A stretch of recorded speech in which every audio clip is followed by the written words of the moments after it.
우리가 함께 나눌 말씀 민수기 33장 50절부터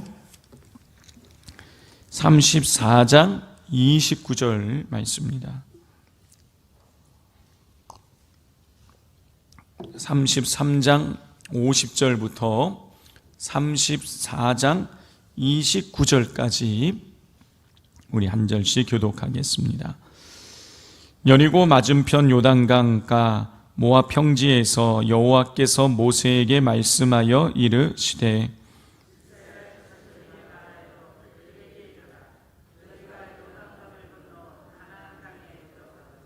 그 땅의 원주민을 너희 앞에서 다 몰아내고 그 새긴 석상과 부어 만든 우상을 다 깨트리며 산당을 다 헐고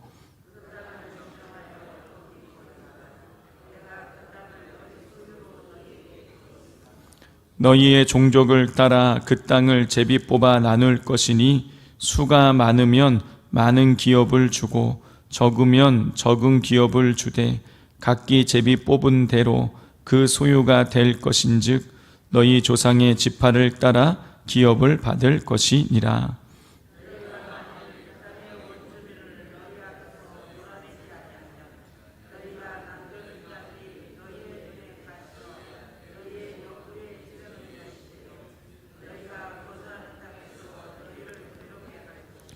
나는 그들에게 행하기로 생각한 것을 너희에게 행하리라.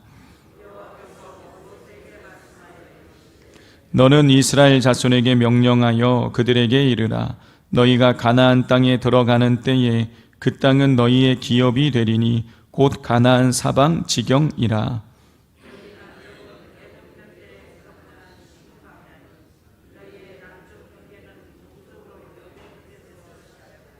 돌아서 아그랍빔 언덕 남쪽에 이르고 신을 지나 가데스 바네아 남쪽에 이르고 또 하살 아다를 지나 아스몬에 이르고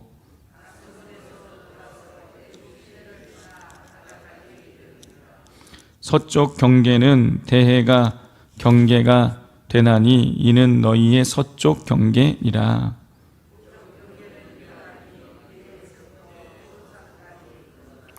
호르산에서 그어 하맛 어기에 이르러 스닷에 이르고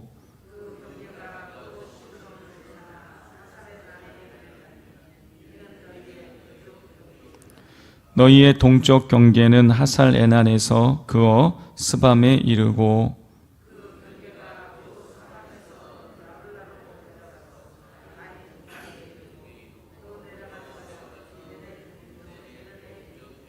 그 경계가 또 요단으로 내려가서 여메에 이르나니 너희의 땅의 사방 경계가 이러하니라.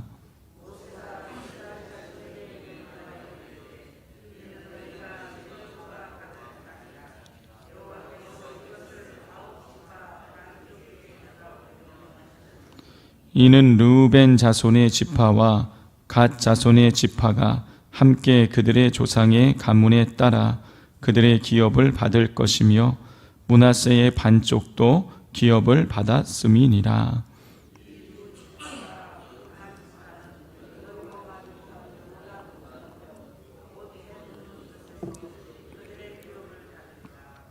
여호와께서 또 모세에게 말씀하여 이르시되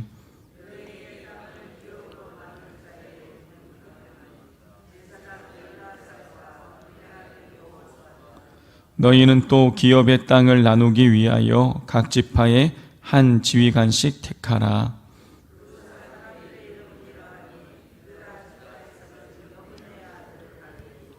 시므온 지파에서는 암미우스의 아들 스무엘이요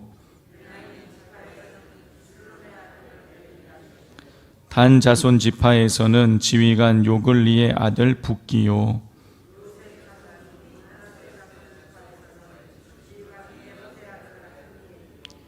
에브라임 자손 지파에서는 지휘관 십단의 아들 그무엘이요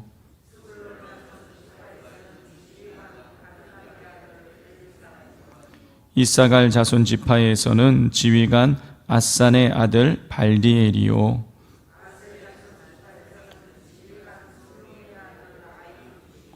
납달리 자손 지파에서는 지휘관 암미우스의 아들 부다엘이니라 하셨느니라. 이들이 여호와께서 명령하사 가나안 땅에서 이스라엘 자손에게 기업을 받게 하신 자들이니라. 아멘. 어제 우리는 하나님께서 이스라엘 땅, 애굽 땅 라암셋에서 출발하여 40년 동안 이스라엘 백성이 지나온 과거를 회상하게 하는 장면을 우리가 살펴보았습니다.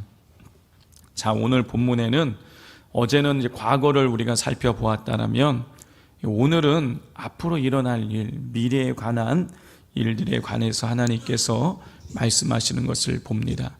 자, 먼저 하나님께서는 가나안 땅에 들어갔을 때 지켜야 될 지침들을 말씀해 주셨습니다. 그 지침의 핵심은 순종이에요. 하나님께서 이스라엘 백성에게 처음으로 주신 지침은 52절입니다. 우리 52절을 33장 52절을 같이 한번 읽겠습니다. 그 땅의 원주민을 너희 앞에서 다 몰아내고 그 새긴 석상과 부어 만든 우상을 다 깨트리며 산당을 다 헐고. 이 하나님께서는요, 이제 40년의 세월을 돌아보게 하신 다음에 이제 가나안 땅에 들어가서 너희가 어떻게 이스라엘 백성들이 어떻게 해야 되는지를 말씀하고 계시는데, 뭐라고 말씀하시냐면 그 땅의 원주민을 몰아내라, 석상과 부어 만든 우상을 깨트리라, 산당을 헐라, 이렇게 말씀하지 않으셨어요. 뭐라고 말씀하셨냐? 52절을 보면 중요한 단어가 반복이 되는 것을 보게 됩니다.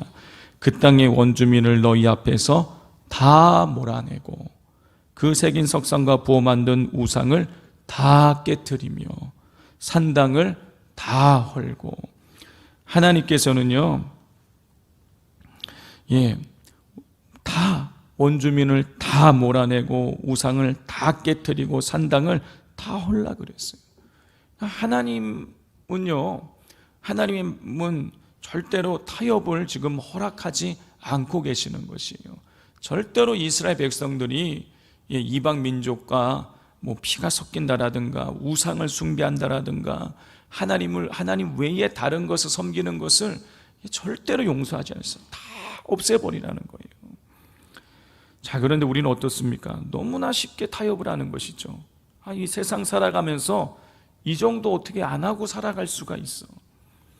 이 정도는 어쩔 수 없는 거야 하면서 우리 스스로가 이미 마음이 타협이 되니까 저절로 타협이 되는 것이죠. 우리는 철저히 되는 것입니다. 절대적으로 우리 하나님 중심, 예수님 중심의 우리 믿음을, 신앙생활을 우리가 이뤄나갈 수 있어야겠습니다. 하나님께서는요, 하나님 말씀대로 하지 아니하면, 하나님께서 말씀하신 대로 철저하게 순종하지 않으면 이렇게 된다고 말씀하셨어요. 55절, 56절 같이 읽겠습니다.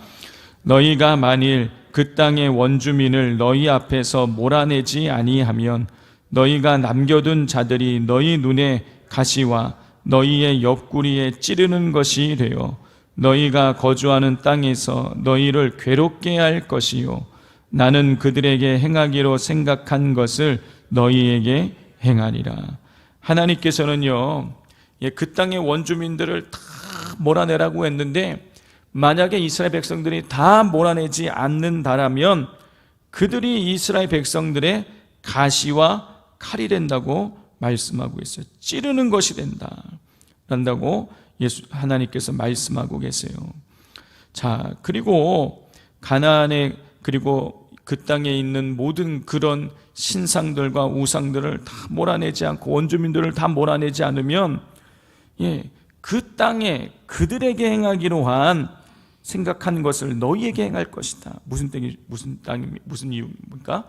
가나안 땅은 이스라엘 백성들에게는 복인 것이죠. 가나안 땅은 이스라엘에게 복이에요.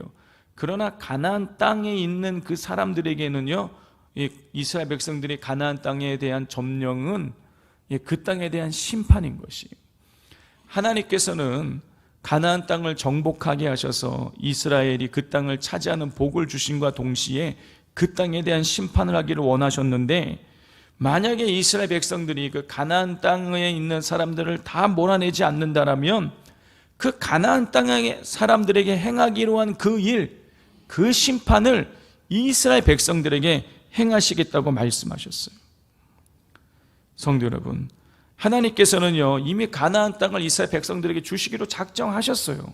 그리고 우리는 알고 있습니다. 가나안 땅을 이스라엘 백성들이 차지했다는 것을. 자, 그런데 어떻게 됩니까?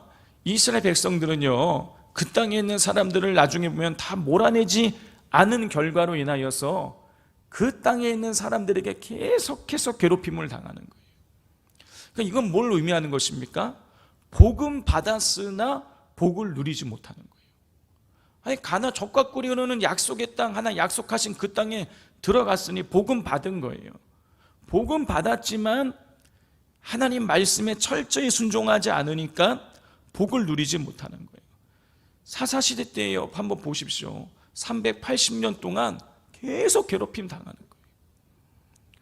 성도 여러분, 하나님 우리에게 복을 주시는 분이세요. 우리가 복을 그래서 받아요. 받지만 복을 받는 것과 복을 누리는 것은 완전히 차이가 있는 것입니다. 하나님께서 예를 들어서 우리에게 많은 물질을 주셨어요. 그러나 그 물질을 우리가 누리는 것과 물질만 가지고 있는 건 엄청난 차이가 있는 거예요. 많은 복을 주셨지만 그거를요 하나님께 순종하지 않아서 한순간에 다 날릴 수도 있는 거예요. 복을 받는 것에만 머물지 마십시오.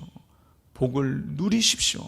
하나님 말씀에 철저히 순종하심으로 하나님의 그 주신 복을, 복의 유익을 누리시기를 주님의 이름으로 축복을 드립니다. 자, 34장 1절부터 12절에는 하나님께서 이스라엘의 기업이 될 가나안 땅의 경계를 알려주세요. 동쪽의 경계, 서쪽의 경계, 남쪽의 경계, 북쪽의 경계를 하나님께서 자세하게 그 지명을 언급하시면서 땅의 경계를 말씀해 주시는 것을 보게 됩니다. 그리고 어떻게 됩니까? 하나님께서 가나안 땅의 경계를 말씀해 주신 그대로 이스라엘 백성들이 그 땅을 정말 차지하게 돼요. 자, 이건 뭘 여기서 뭘 할 수 있습니까?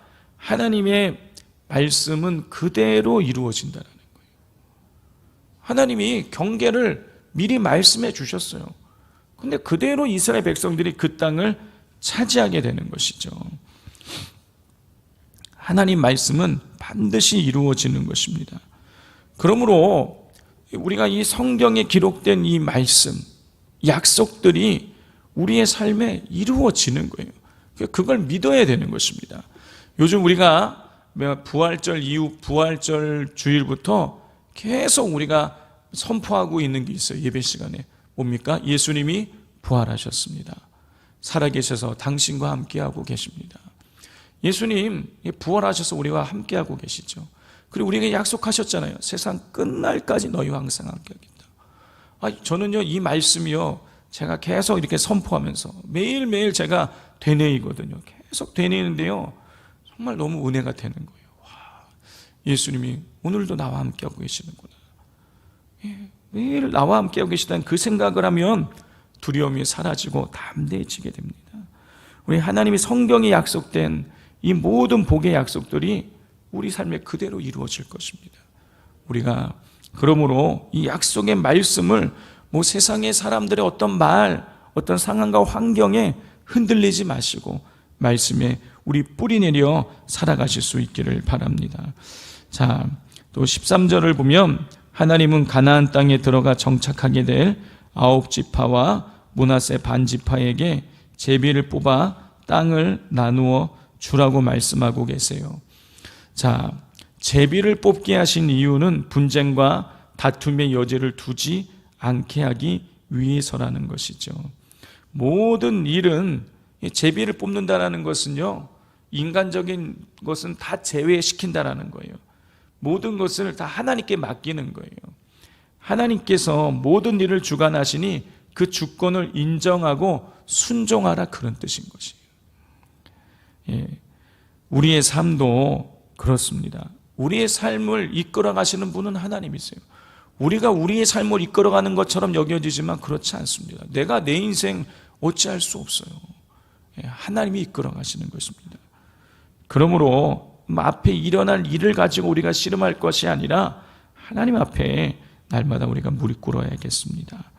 자, 우리 또 15절을 보면 르우벤 지파, 갓 지파, 그리고 므낫세 지파 중에 절반.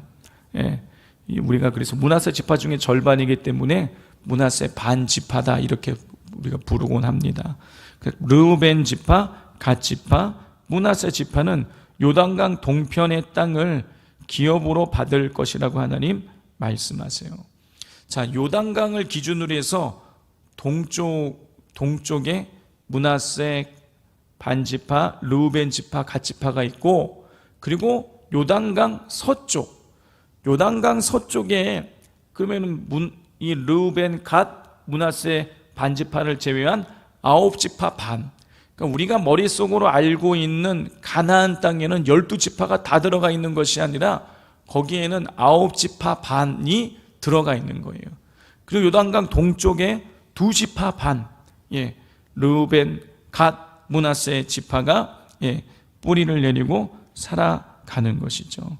자, 이건 뭘 말하는 것입니까? 하나님께서 약속하신 가나안 땅만 차지하는 것이 아니라 가나안 땅 외의 지역을 차지한다라는 것은요, 이 땅의 모든 땅이 하나님의 주권 아래 있음을 보여주고 있는 것이에요. 하나님께서 가나안 땅을 주시겠다고 약속하셨지만 가나안 땅 외의 지역을 이스라엘 백성들이 차지하고 정착한다라는 것은요, 이 땅의 모든 것이 다 하나님의 것이라는 뜻이에요. 그렇습니다. 우리의 삶의 모든 것이 다 하나님께 속해 있는 것이에요. 자, 이렇게 하나님께서는 땅의 경계를 정해주시고 요단강 동편과 서쪽의 땅을 제비 뽑아 나누어 가지라고 명령하셨어요. 그 이후에 땅을 제비 뽑아 나누는 일을 실행할 책임자들을 하나님 임명하십니다. 각 지파마다 한 명씩 책임자들을 임명하세요. 자, 인상적인 것은 이 모세와 아론이 아닌 제사장 엘르아살과 눈의 아들 여호수아가 지도자의 위치에 있다라는 사실입니다. 자, 그 이유는 하나님이 명령하신 일을 실행에 옮길 사람들은 출애굽 1세대가 아니라 출애굽 2세대 광야의 신세대이기 때문인 것이에요. 지금 모세가 여전히 살아 있습니다. 아론이 여전히 살아 있어요. 아론은 지금 죽었죠. 모세는 여전히 살아 있고 있지만 하나님께서 이 모세를 주도적으로 해서 가나안 땅을 정복하는 일을 말씀하고 있는 것이 아니라 여호수아 그리고 제사장 엘르아살을 중심으로 가나안 땅을 차지하는 일에 대해서 말씀하고 계시는 것이에요. 자, 여기에서 우리가 뭘 할 수 있습니까? 사명이 완수되면 그것으로 이제 그 소명이 끝난다라는 것입니다. 근데 우리는 어떻습니까? 우리는 때로는 섭섭할 때가 있어요. 내가 이런 일 맡았었고 저런 일 맡았었고 이런 일을 했었는데 어느 순간 돼서 이게 이제 교체가 될 수 있는 것이죠. 그러면 섭섭함이 있어요. 근데 그게 아니라는 것이죠. 하나님께서 거기까지라고 말씀하시면 그냥 거기까지 하면 되는 것입니다. 우리는요, 우리가 하나님의 일들을 다 완수해 낼 수가 없어요. 우리는 구간을 뛰는 거예요. 구간을. 우리 그 릴레이 할 때 보면 릴레이 혼자서 막 다 완주하지 않지 않습니까? 우리의 신앙생활을 하는 것은요, 릴레이 하는 거랑 똑같아요. 여기 구간을 뛰는 거예요. 내가 이 구간 뛰고 나서 또 뛰겠다고 하면 안 되는 거예요. 구간이 끝나고 나면 하나님 그걸로 우리는 사명 완수한 거예요. 그걸로 기뻐하면 되는 것입니다. 지금 우리에게 건강이 있고 직분이 있다는 건요, 이 직분을 감당할 하나님 지금 구간을 주신 것입니다. 구간을 위해서 충성을 다하시기를 바랍니다. 이 직분이 우리에게 여전히 맡겨져 있다는 거죠. 직분을 위해서 충성하라는 일이니 구간을 띄시고 계시는 분들은요, 충성을 다하십시오. 그리고 그 이후에는 그러면 끝난 것인가? 아니에요. 그 이후에는 뭐냐? 이제는 기도의 사명이 맡겨져 있는 것이에요. 그러므로 또 은퇴하신 분들은 그 은퇴하신 이후에 그 기도의 사명을 계속해서 감당해 나가시기를 바랍니다. 그렇게 우리가 하나님 나라 가는 그날까지 우리에게 맡겨진 그 구간마다 그 맡겨진 사명을 감당한다라면 하나님 부르실 때에 우리 부끄러움 없는 모습으로 하나님께 나아가서 영광스럽게 의의 면류관 쓰고 하나님 주시는 상급을 누리게 될 줄 믿습니다. 우리 시간 같이 기도하기를 원합니다. 우리 시간 기도하실 때에 하나님, 저에게 맡겨주신 이 믿음의 구간을 제가 온전히 완주해내게 도와 주옵소서. 하나님 맡겨주신 사명 하나님 철저하게 감당해 나갈 수 있게 해달라고 기도해 주시고, 또 우리가 이 땅에 있는 모든 것이 다 하나님의 주권 아래에 있는 것입니다. 그런데 우리가 하나님의 주권 아래에 두지 아니하고 있는 우리의 삶의 영역들은 있지 않습니까? 하나님, 다른 것은 맡겨도 내가 이것만은 못 맡깁니다 하고 우리가 뒤로 숨기고 있는 것은 있지 않습니까? 모든 것이 다 하나님의 주권 아래에 있습니다. 하나님 앞에 우리 내어놓고 철저하게 하나님께 맡기시기를 바랍니다. 또 철저하게 순종하시기를 바랍니다. 원주민들을 다 몰아내고 우상을 다 깨뜨리고 산당을 다 헐어야 되는 것입니다. 하나님 앞에 철저해야 되는 것이에요. 우리가 하나님이 원치 않는 우리의 삶의 모습이 있다면 하나님이 철저하게 내려놓을 수 있게 해달라고, 온전한 순종을 하나님께 드릴 수 있게 해달라고 먼저 우리 첫 번째 기도 제목 이걸 가지고 이 시간 주여 부르짖고 기도하겠습니다. 주여